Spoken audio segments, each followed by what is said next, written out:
This weekend, Formula E returns to the streets of New York City for rounds 10 and 11, as the battle for the championship title continues. But who is primed to come out on top? What's the circuit looking like, and what surprises might be in store? Formula E can't believe what it's seeing! Close the door, close the door. Mate, what happened there? Edo Mortara wins in Puebla and launches himself into championship contention. Edo Mortara's podium win and 40-point haul in the previous two races left him 10 points clear at the top of the standings. And as it stands, there are only 12 points between 2nd and 10th, only 3 between 2nd and 6th. With just 3 race weekends remaining, every race and point scored is huge. It's crunch time, and building a gap on the drivers around you is now absolutely crucial for any title hopes in a championship this tight. There's very little room for error because, as we've seen, the standings can change at the drop of a hat. This weekend in New York City, 2 races will be completed within 24 hours, making the coming rounds a battle of attrition. Incidents can be common on street circuits, and with little time between sessions means limited time to change any setups, and any time spent on needed repairs could prove extremely costly, in more ways than one. Being the final race location of previous seasons, this circuit has always been decisive, a circuit where champions are made. Any back-to-back success here could be the catalyst to those who go on to win the first World Championship driver and teams trophies. An unexpected protagonist in the story of this season, but his level-headedness, ability to overcome challenges and disappointment, and great performances have got him and the Rocket Venturi team in a very good position going into this doubleheader. Being back on a full street circuit here in New York City will be no issue for Mr. Macau either. Another set of top performances from Mortara will massively help solidify those title claims. That is leaving me, let's say, optimistic, for the second part of the season. If we can have, again, some more, let's say, performances like that, we will be standing there. Lucas di Grassi's win in Puebla ended a 2-year win drought for the former champion. The victory fired him up the standings from near bottom to leave in 13th. But there's still chance for a late resurgence and a strong finish to the season. A lot would have to go right, and very wrong for others, to give di Grassi a shot at the title, but the possibility is still there if he can replicate that winning performance. Starting this weekend on a circuit di Grassi is all too familiar with. Audi's prospects of the team's championship title, however, is in much closer reach going into this weekend as they sit 4th in the standings, 14 points off the top. Helped, of course, by the di Grassi win, but even more so by René Rast's podium and point scoring so far this season, with more success on the cards for the German driver on the streets of Brooklyn. Why? Well, Rast has an incredibly diverse and successful motorsport career, and that vast experience is helping him put in a solid bid to be the first full-season rookie to challenge for a championship title. I think we have to continue like we do in the races and just improve our qualified performance. If we can find a bit of time here and there, and we are starting up in front of those guys we are fighting with, then anything is possible.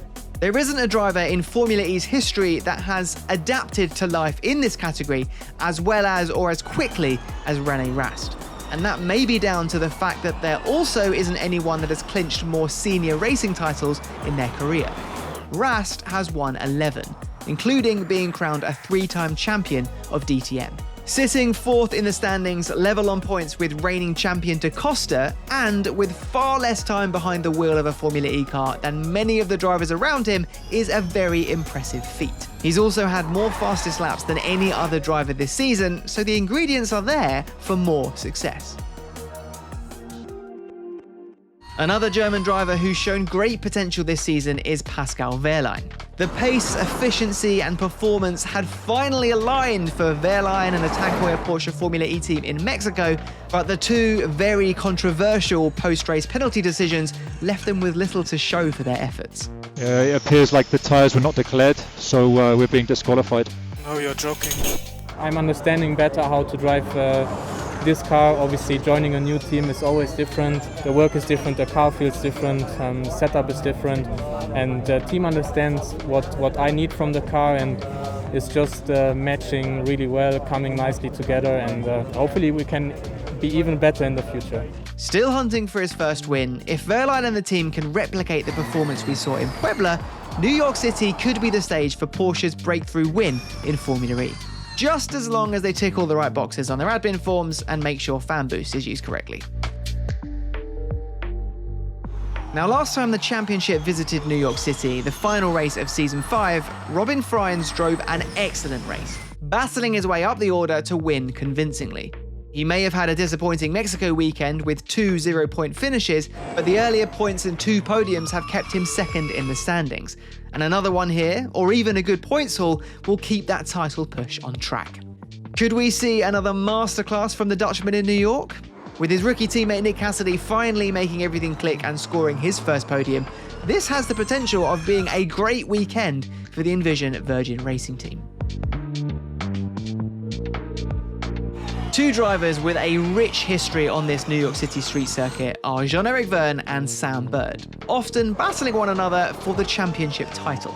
Come on! Both Vergne and Bird have wins this season and sit within a point of each other in 10th and 11th. There's ground to make up, points to prove, and both with plenty of success here, we could be about to witness another great battle between these 2 drivers, starting with Group 2 of qualifying on Saturday. Another driver with vast amounts of experience racing here is Sébastien BUEMI, the Season 3 champion who currently sits way down in 22nd going into the weekend. But as past seasons have shown, BUEMI is not shy of a late resurgence. So could his former happy hunting ground of New York City bring a return to form for the Nissan EDAMS driver? Joel Eriksson stood in for Nico Müller at Dragon Penske Autosport in Mexico and will be remaining in the seat for the rest of the season. Now, this is thanks to Müller and the team deciding to part ways after more calendar and commitment clashes.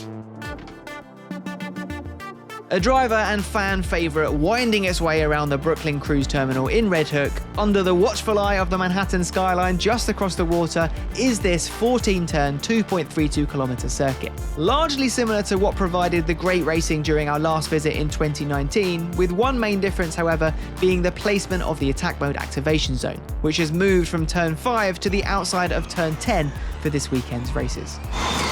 So lots to look forward to ahead of this weekend's doubleheader in New York City. But what do you think?